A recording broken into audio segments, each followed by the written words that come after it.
So one of the things that we teach people when we do our disability awareness training is the advantages of having people with disability as a client or as an employee.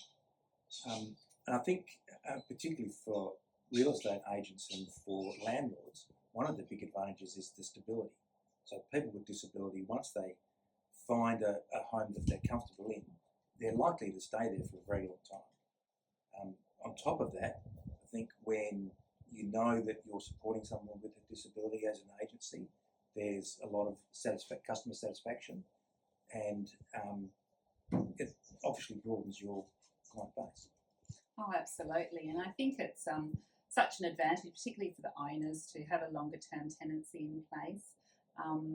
A lot of the time, with the advances of technology now, a lot of the time tenants are applying for properties online and they're completing their leases online as well. So we don't actually get to meet the tenants in person, which it can be a disadvantage, particularly if they are needing additional support and they may have disabilities that we're not aware of. So I think communication is definitely the key, and being up front with your property manager and just explaining the situation.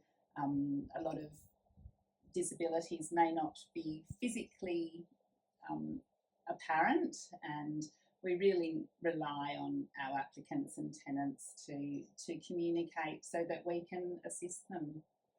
That's really interesting, because I know from looking at a lot of different websites that many of them don't actually adhere to what is known as WAG2 accessibility standards, and those are websites that have been built around making sure that people who may have a visible or hearing disability are able to actually access and use those sites.